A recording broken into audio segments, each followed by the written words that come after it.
Alright, ladies and germs. It's Thursday morning. We got some work to do. There's the potential for 3 videos today. That's how much shit we gotta do.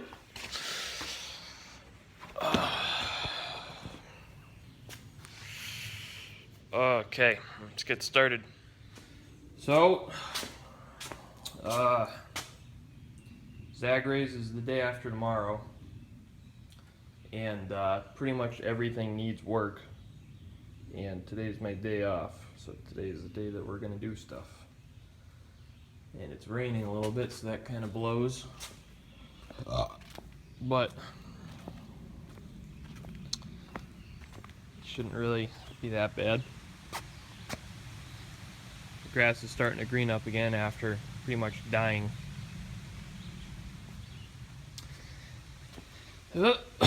Okay, well, gotta get this shit out of the way and then see if the diesel will start, and then we gotta do some stuff to pretty much all of them. Here we go. All right, so this is gonna be like a three week cold start diesel tractor.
Now we gotta get this thing out.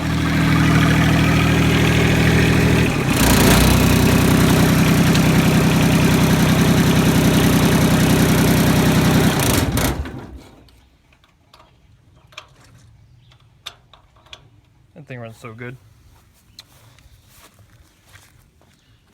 All right. Suburban 10. This needs an axle seal and a training belt and a battery and potentially training oil as well.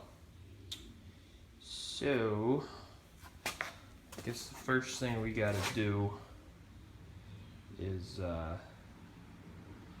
get some jacks under it and pull that right rear tire off, because that's where I think it could probably stand to have both axle seals replaced, but this one is definitely worse. Yeah, that's definitely worse. And I've never done one before, so we're just gonna kind of figure it out. Can't be too hard. I'll find it. All right, so the hub's off, and you can see there's a bunch of crap built up around the seal. You can see where oil's been weeping out of it. And here's our new seal from Napa. It's 9838. And we're gonna just get this one out and put the new one in, and she's gonna be good to go.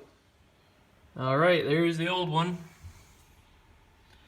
And it was pretty easy. Just pretty much jammed a flathead screwdriver in there and worked it out. And now we're going to take the new one.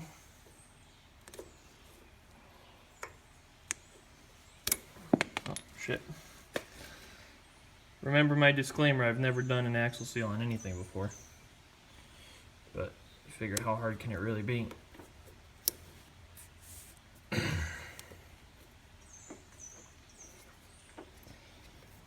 And we're gonna work that on like such.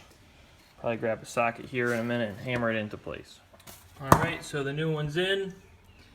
I don't know if this is factory, but this axle has a little piece of weld right here, which I'm assuming is there to keep the hub from sliding too far in.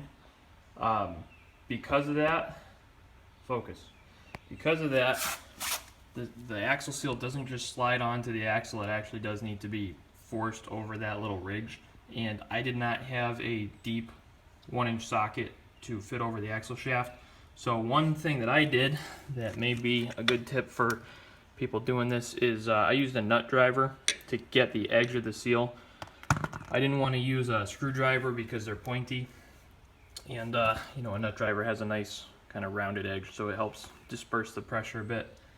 But that's done, so time to fire the hub back on it, and actually we'll probably do the drive belt while I got the wheel off. Yeah, I'll probably do that. Alrighty, we got our new drive belt on. So we just got to slap the belt guards back on it and fire this thing back together. And then really all this thing needs is a battery, and she's going to be good to go. Alright, so she's all back together and pretty much just needs a battery, and that's it. For anybody who wants to do an axle seal, it's really easy. Probably spend more time taking the tractor apart to get to it than you do actually doing it. And then obviously a drive belt is easy. Alrighty, on to the next one. We are now gonna go to work and get supplies in the form of 2 batteries and also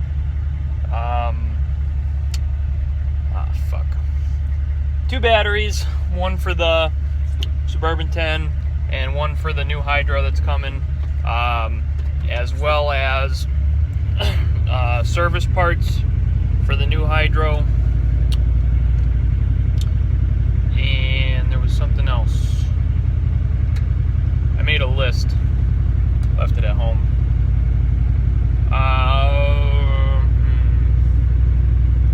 Service parts, 2 batteries. Oh, and wheel weight bolts for the big tractor. Yep. Oh, and seafoam. Gotta get some seafoam. Suburban 10's been running a little funny lately, so I'm gonna seafoam it. Anyway, going to work. Alright, so we're back from work. Just put the new battery in, seafoamed it, and it's gonna be a cold start with the new drive belt and everything. Let's see if fuel's on, let's see what we got.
A second ago was a phenomenal cold start. This thing runs tits, it always does.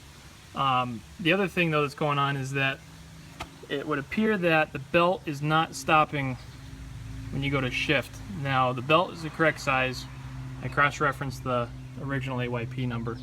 This pulley's been changed at some point, and in doing so, opened up a bigger gap between the snubber and the belt, and I think that that's what's causing the issue here. It's really not much to change that pulley out, but I don't have something to put in its place. I tried adjusting this keeper a little closer, and the belt will ride on the keeper, but not enough to stop it. I'll play with it a little bit more and figure it out, but yeah, this thing runs so fucking good.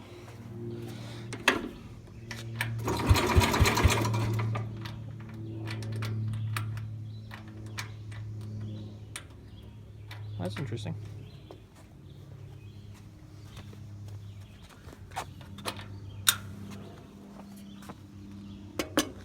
Huh. Actually, there's a doornail.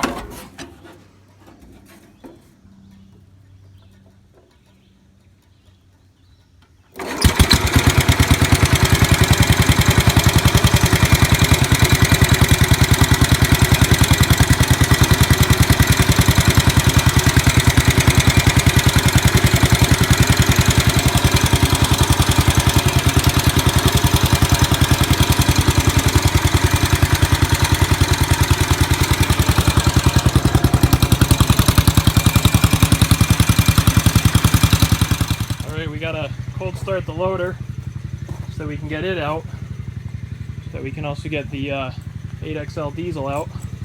This thing also hasn't run in about 3 weeks.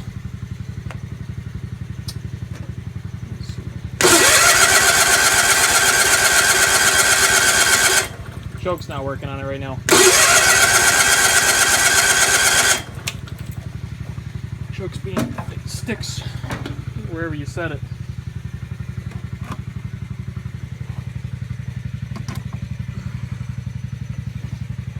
Choke, but I don't think it'll unchoke.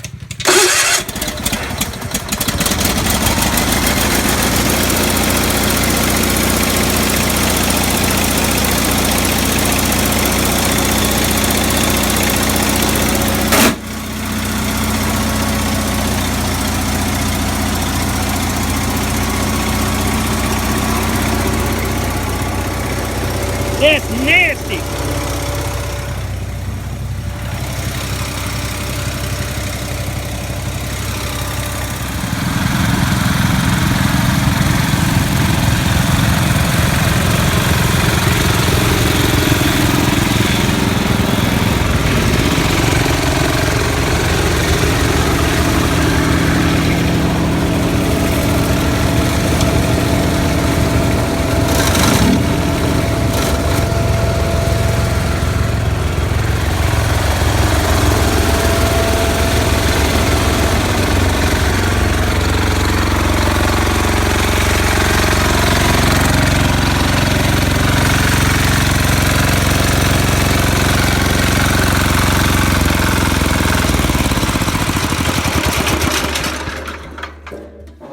I didn't get a video of this one starting because I thought it was going to be a bitch. Turns out it starts on 3 pulls. So that's going to do it for part 1. Or I guess this is technically now part 2 of the Thursday update. We got more coming. We got 4 running driving tractors, hopefully 5 this afternoon.